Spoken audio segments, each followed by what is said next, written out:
It's Monday here on the North Shore Drive podcast from the Pittsburgh Post-Gazette. I'm your host, Chris Carter, joined today by Ray Fittipaldo. We're going to break down all the elements of this Steelers win and whether or not this is the most balanced Steelers team in Mike Tomlin's tenure. We'll go over all that here on the North Shore Drive podcast. Let's get into it. You are now listening to the North Shore Drive podcast, a show on all things Pittsburgh sports from the writers of the Pittsburgh Post-Gazette. Hosted by Christopher Carter.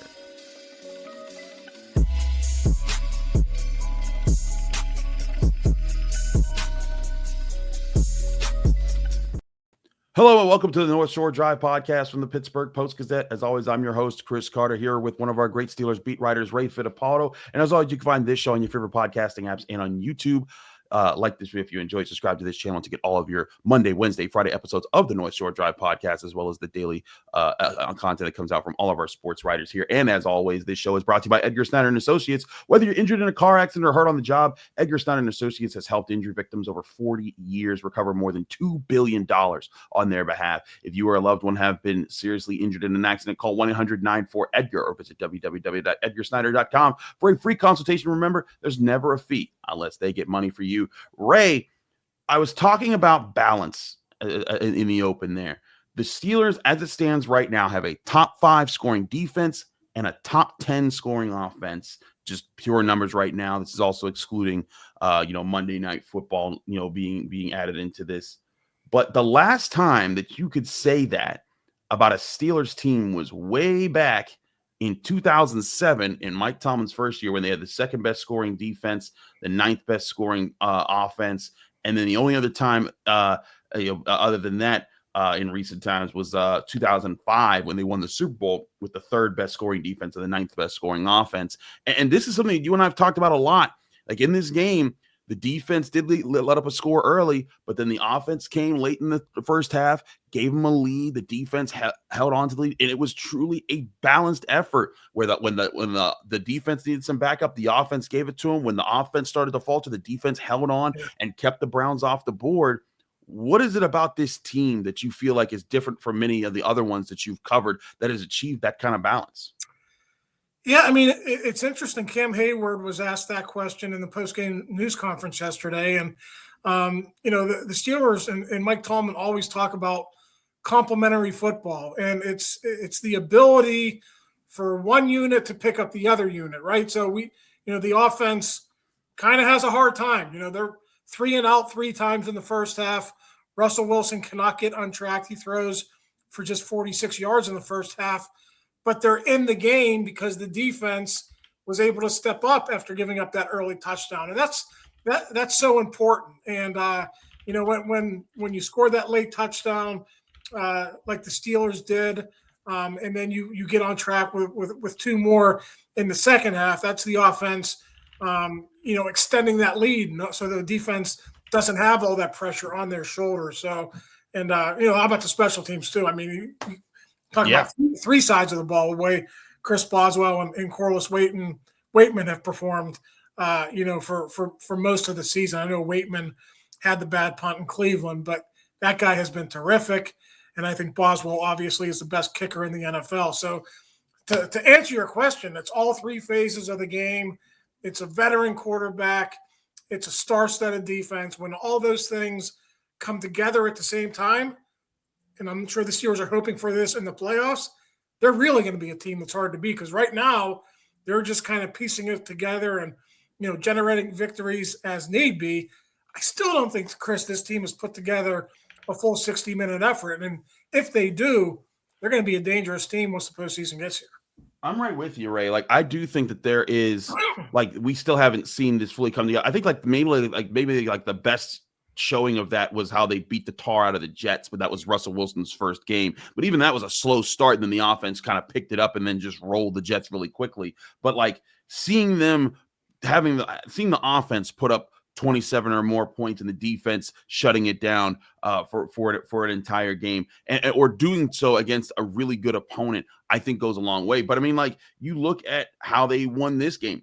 I feel like this might have been their most balanced game, because whenever they've scored 20, 27 or more under with Russell Wilson, again, other than the Jets when they blew them out. Like, when they scored 44 last week, the defense allowed 31 points and there was a pick six. But when the defense was shutting down the Ravens for 16 points, it was the offense could only score 18.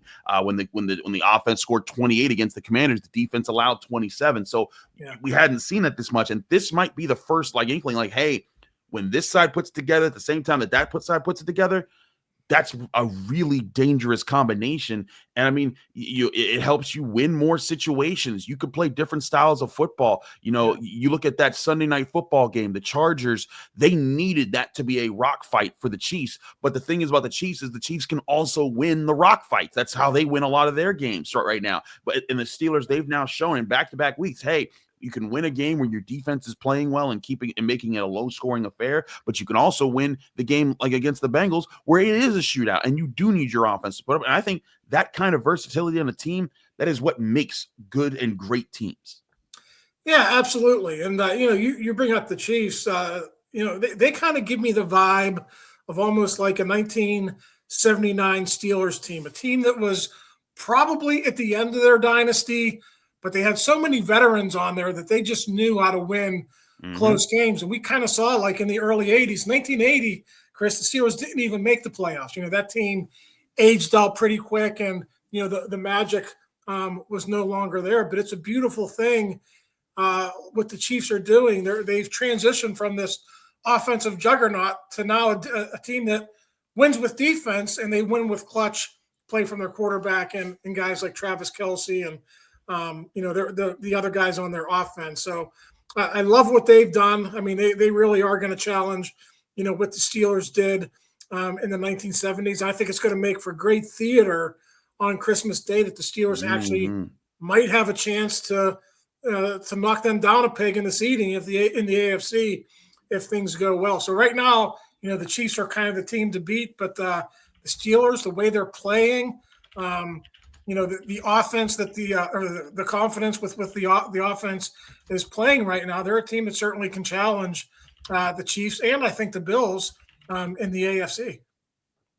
I think so too. When you look at the way that things play out, we'll talk more about this later in the show, just about where the standings are. But the Steelers have positioned themselves there. It's not like people are wondering if they're in that situation. They're in that situation. They have 10 wins through 13 games. They're 10-3 right now. They're tied with the Bills record wise, and we'll get into tiebreakers and stuff later. But this is real now. And yes, sure, their next 3 games at Eagles, at Ravens, home against Chiefs. Those are 3 really tough games. But this was what we talked about all offseason, Ray, or when we saw this schedule, all training camp, we saw this schedule in the early season. They needed to build themselves up a lead. They needed to build themselves up a situation where, hey, you could drop 2 of those games and still be fine. And I think that's what they've done. And now they're in a position where really, if they just beat the Ravens, if they beat the Ravens and do nothing else, they've won the division. And if you had told a Steelers fan that you could win the division with that kind of a scenario this early in December, people would be thinking that you're lying to them right now. And I think, again, it comes from the ability to balance really good offense, a top 10 scoring team right now with a top 5 scoring defense that's keeping teams limited. 9 of their 13 games to start so far, they've held an opponent to 20 or less points. Yeah. And Chris, we made it to the end of the final segment here. We didn't even mention that they did this without George Pickens on Sunday. They really had to manufacture offense, passing, getting the passing game going was tough for Russ. He was throwing to guys like Scotty Miller, Mike Williams stepped up. It's early in the week, and listen, we're going to talk later in the week about George Pickens' availability, but Jerry Dulac reported Sunday night after the game that he's likely to miss this Eagles game. So, it's going to be another tough outing there this week, I think, for the offense. Defense is going to have to step up, but it's really nice when you have a balanced effort, 2 teams that are in the top 10 scoring offense and scoring defense. There are going to be some weeks where you can win it any way you like it. This might have to be a game that if the Steelers are in it on Sunday in Philly, or they might have to win it 17-16, given what's going on with George Pickens. So it's nice going into a game knowing that the Steelers have multiple ways of winning, and I think they're going to need that down the stretch. They certainly are. We're going to talk about this defense and how they can do that and what they did right in this game next here on the North Shore Drive podcast from the Pittsburgh Post-Gazette. But first, remind you, this show is brought to you by Edgar Snyder Associates. If you're injured in an accident, you're probably wondering what's next. Well, for over 40 years, Edgar Snyder Associates have helped injury victims answer that very questions, whether it's gathering evidence, collecting medical records, dealing with insurance companies. Edgar Snyder Associates has helped over 75,000 people handle the question, what's next? Call 1-800-94-EDGAR or visit www.edgarsnyder.com for a free consultation. And remember, there's never a fee unless they get money for you.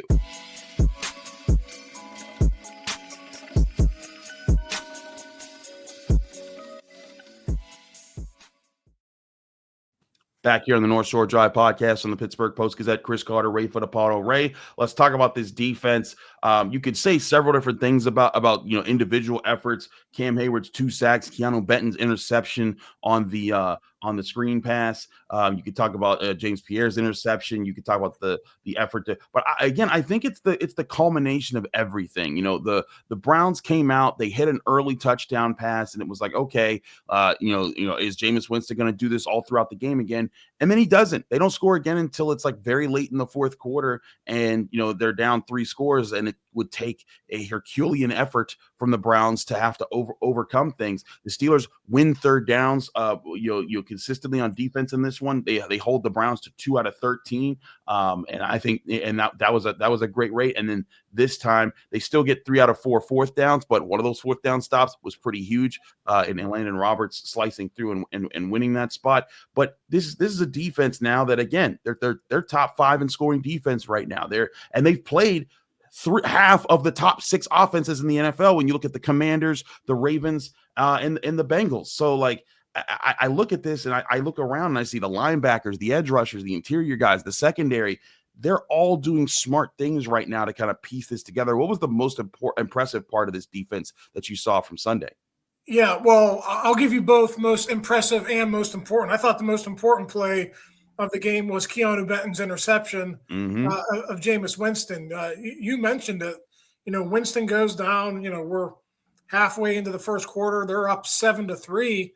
And it kind of had the vibe of that game in Cleveland almost. The offense was starting slow, and you were kind of wondering what's going to happen if the defense, if you get behind like 14-3 there, that was going to be a problem. And, Benton's interception, not only a turnover, but a turnover on the plus side of the field.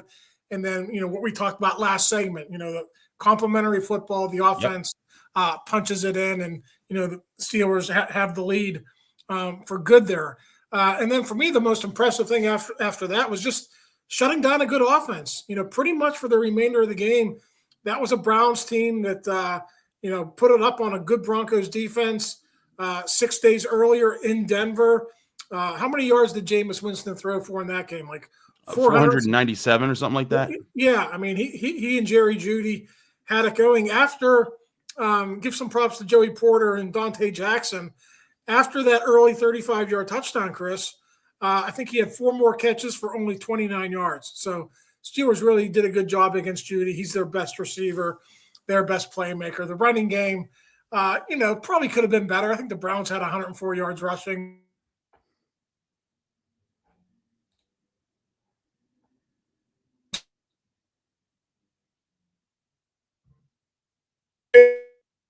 It's a defense that can beat you in several different ways right now. And, they made the plays on Sunday that they had to make. They certainly did. And again, it's at different spots here and there.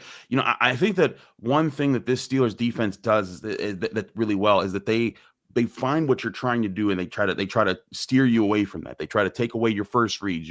They try to make it so that, hey, if you're going to beat us, it's because you made a remarkable play. It's because you rolled outside. And if you're a team that wants to use your quarterback to roll outside, they're going to try to contain that better. And there were some times that lapsed. Alex Highsmith one time spun inside, gave up the edge, and James Winston was able to roll out and hit a deep passing play. But again, that was like one of 2 third down conversions they had on the entire game. Like that's again, I think that shows that, hey, they're reading their cues, they're sticking to their details a lot, and it's really helping this team right now. And like you said, yeah, sure, they were able to get some yards on the ground here and there, but by and large, the Steelers controlled the pace of that game. And, Jameis Winston comes into this game. If you're the Browns, you want him throwing the deep ball. You want him making the big plays downfield. But when you're holding him to 212 yards and he gets and he throws 2 interceptions in that mix, that means you did your job as a defense. And again, when you're winning matchups and you're finding different ways to move guys around, James Pierre getting an interception, it wasn't because James Pierre made some elite play. It was because he was part of a scheme that was like, hey, we're going to pinch him in these certain spots. And we're going to say, hey, if you're going to beat us, you're going to beat us in these tight passing windows. And you're going to have to keep hitting them. You might hit them once or twice. You might hit them 4 or 5 times, but you're not hitting them all game long. And when you don't, we have to be there to capitalize on it. And they were. And then you get that screen interception. You get that interception James Pierre had. There were a couple times I think Jameis Winston did a really good job of just avoiding a sack. There were a couple times where TJ Watt's hand was just like right past the ball. And Jameis Winston was either able to step up or get the ball out just in time. And he deserves credit for that. When you're playing other teams, there's good players out there too on the other side. But when the Steelers win more often on defense, that's what they want to do. That's that they want to put themselves in the situation where, again, they're controlling the pace and they're setting it themselves up so that their offense, when their offense does figure it out, all of a sudden things click. Again, the offense came out 4 of their first 5 possessions in this game were 3-and-out punts. In past years, that could be like that could be the sign that, well, they're never going to wake out of this. This game's over. Forget about it. But what do? They get a touchdown and a field goal late in the second half, and then they open up, or they late in the first half, and then they open up the second half with 2 touchdown drives in the third quarter. And then all of a sudden, that defense that's shutting things down, now they're protecting a double-digit lead, and I think that's what the story of the game was. Yeah, absolutely. That defense, Chris, is really – they were the reason the Steelers got to 4-2 with Justin Fields at quarterback, low-scoring games every single week. But this is the NFL. Teams are kind of figuring you out. They're going to game plan against you. And I think as the season has gone on, the Steelers might be giving up more yards. They might be giving up more points than they did early in the season, but they're making big plays, Chris. This is the 4th consecutive game that they've had 3 turnovers.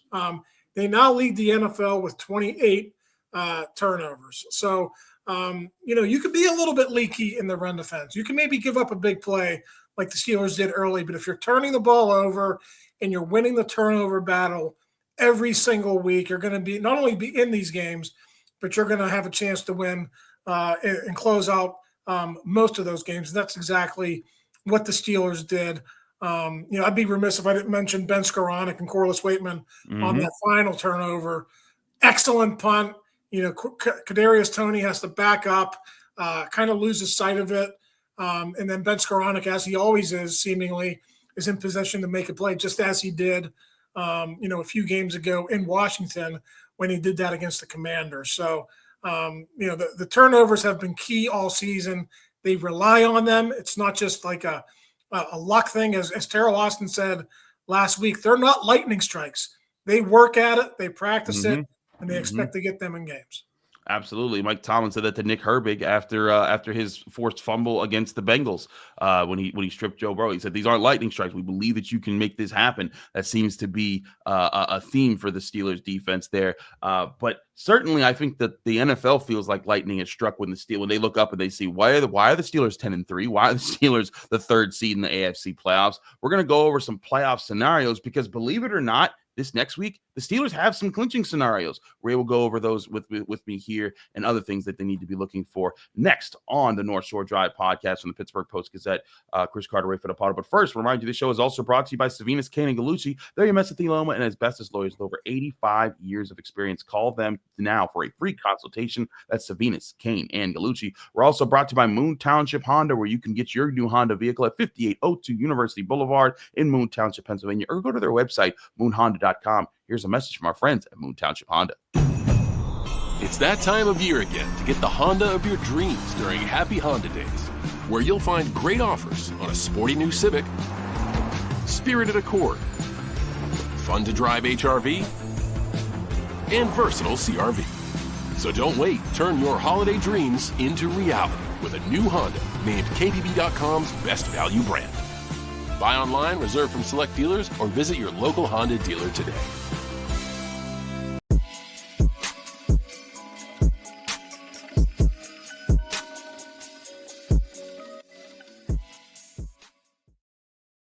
back here in the North Shore Drive podcast from the Pittsburgh Post-Gazette. Ray, want to talk to you about these playoff clinching scenarios that you're writing up for the Post-Gazette.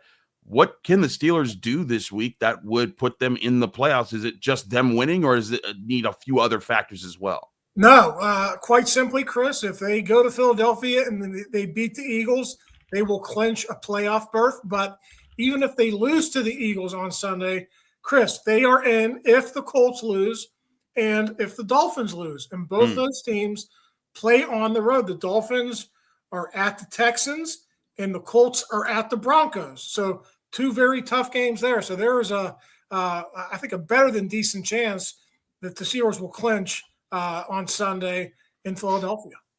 Yeah, that's crazy to think again. Like you're clinching in this early of December, when a lot of people were saying that the Steelers would finish last in their division, or that this would be Mike Tomlin's first ever losing season and things like that. But yeah, you're looking at it's kind of weird, right? Because this AFC race looked a lot tighter early, like going into this year. Like, man, like the Bengals were going to be up in it. The Colts are going to be up in it. The Dolphins, maybe the Jets could be a factor. Who knows what could happen there? The whole AFC North could be dangerous. And here you are, where you already have 6 teams eliminated: the Raiders, Patriots, Titans, Jets, Jaguars, Browns, all eliminated from the playoffs. Steelers eliminating Cleveland from the playoffs again. But the only of the 3, so that leaves 3 teams that are outside the playoff picture right now with a chance to get in. The Bengals sit at 4-8, practically out at this point. They have a very, very, very long shot. The Steelers don't even have to worry about them. They've already gotten a better record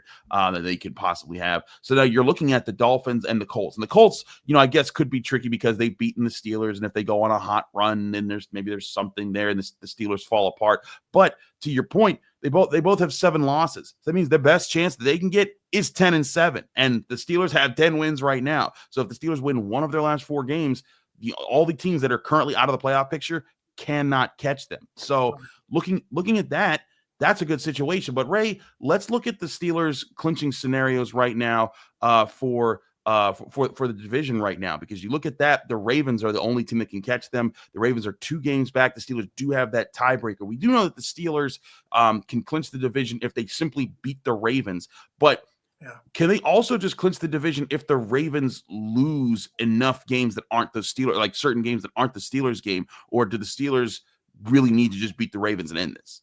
No, like you said, the simplest way to win the AFC North is to go to Baltimore and win on December 21st. But yeah, there are other ways the Steelers could get in. That would probably entail them beating the Chiefs and the Bengals, in those 2 games to close out the season. And, the thing you have to look at here, Chris, is the Ravens have already played their toughest games.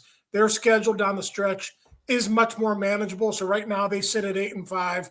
The Steelers have a comfortable 2-game lead, but if the Steelers drop any of these games coming up, there's a scenario where the Ravens could get right back into it, especially if they win that game on December 21st. So, the division is much more up for grabs at this point, even though the Steelers have a comfortable lead. So I think that game in Baltimore is going to be that's going to be huge. I think obviously the Steelers win it.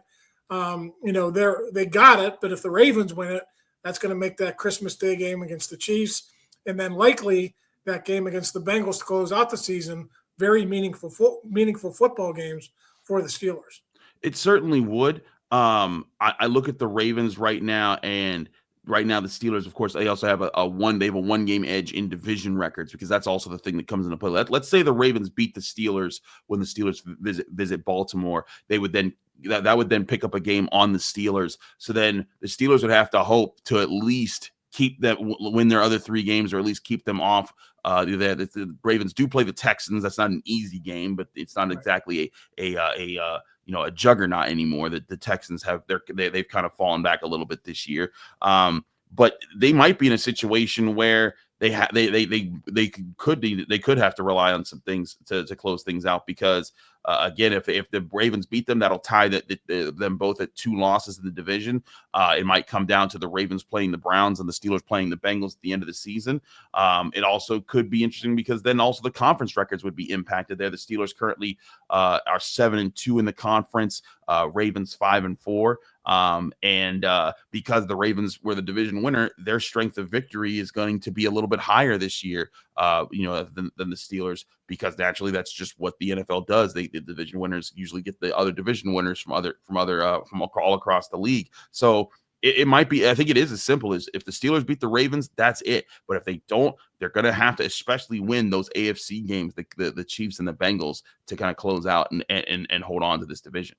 Yeah, and you have to remember too, AFC tiebreakers are different when you're breaking for wild card seeding, and then it's also different when you're breaking within the division. Head-to-head will be the first tiebreaker within the division, and then I believe, Chris, it is record within the division. So that's why that Bengals division game, record. Yeah, that's why the Bengals game at the very end, could be huge for the Steelers. So. It's interesting how things play out. You could get down to all different kinds of tie-breaking scenarios. I mean, they're even, slightly in it for the number one seed, but they're very much in it right now with Buffalo. Buffalo has the number 2 seed over the Steelers only because of strength of victory, and I think that's the fourth tiebreaker when you go down the steps. So it is. That could certainly change over the next couple of weeks as the Steelers play these tougher opponents. And I know we've talked about this in the past week or two, Chris. I'm not so sure, and I know everyone wants to play at home. You want to get the higher seed. I'm not so sure if being the 5th seed might not be a better path to the potential Super Bowl in the AFC than being a 3 seed, because I think Buffalo could be better than Kansas City, and I think you can go and beat the Texans on the road. And then Kansas City, I think, is much more beatable than they have been in recent years. So, it's a tough draw there either way. But I think even if you're the 5 seed and you're playing on the road, I don't think it's going to be a death knell for either the Ravens or the Steelers if they end up having to be the number 5 seed. What about the 3 seed? Because let's say things hold as they are, right? The Bills hold on to the 2 seed, the Chiefs hold on to the 1 seed. Then you get your home game. So then that I believe the 6th seed would have to come to you, and that right now would be the Chargers, who you've beaten at home. And I think that they play a pace of game that the Steelers can manage. But let's say you're the 3 seed, you get the Chargers. Then if you win as the 3 seed, you're guaranteed that you're going to the 1 seed's house in the next round, because unless the Bills lose, if the Bills lose in the first round of the playoffs, then of course, then everything flips around. Yeah. But then you're hosting a playoff game against whoever's the second lowest seed available. So that's a pretty good spot there. But I think you have an interesting point there, because if you're the 2 seed in this situation, and let's say, for example, the playoffs play out, Chiefs at 1, the Steelers overtake the Bills, they're the 2, the Bills are the 3, Texans are the 4, and then we'll say Ravens, Chargers, Broncos at 5, 6, and 7. If you're the 2 seed, you get the Broncos in that scenario, you can beat them at home. But then if you win and the Bills win, then the Bills are coming to your house. And granted, you'd like them to come to your house and have to go to theirs, but that's going to make that means you're going to have to beat the Bills and most likely the Chiefs as well after that. And I get what you're saying. There could be some trickeration to what seed might have the best path for a path to the Super Bowl. I just think for me right now, and we're still 4 games out from the playoffs, I just think right now, of course, I'd rather be the 2 seed and have the Bills come here. But if I was the 3 seed, I would rather play the Chiefs first in the divisional round and then have to play the Bills last in the championship game. I just think the Bills are a better football team this year. I think Josh Allen scares me more than that Chiefs offense does. And I think that atmosphere up there where there could be weather, where you're going to have a hungry fan base looking for that Super Bowl, I think that's going to be a tough ask for anyone to go up there, including the Chiefs, if the Chiefs, would falter down the stretch. So it's fun to talk about, something to keep an eye on here as we go. But the most important thing, as always, Chris, be playing your best football going into January. If you do that, you're going to have a shot, whether you're the 2, the 3, the 5, or whatever seed. And that's the most important thing for the Steelers. Exactly. We'll be covering how they handle things moving forward here with the Pittsburgh Steelers. They resume practice this Tuesday. We'll be back in the facilities on Tuesday talking to Mike Tomlin about what they're looking forward to this week against the tough Eagles team that is looking really strong right now in a place in Philadelphia. The Steelers haven't won since the 1960s. It's going to be crazy. We'll keep you up to date with all those things in the Pittsburgh Post-Gazette. Be sure to subscribe to the Pittsburgh Post-Gazette at post-gazette.com and subscribe to these shows on your favorite podcasting apps and on YouTube. Like this video if you enjoy it. Subscribe to this channel to get all of our Monday, Wednesday, Friday episodes, as well as the daily content that comes out from all of our sports Post-Gazette writers. We'll see you again Wednesday here on the North Shore Drive podcast. Thank you for tuning in to another episode of the North Shore Drive podcast from the Pittsburgh Post-Gazette. If you watch this video on YouTube, please like the video and subscribe to our channel. For all the sports coverage from the Post-Gazette that we have to offer, visit post-gazette.com.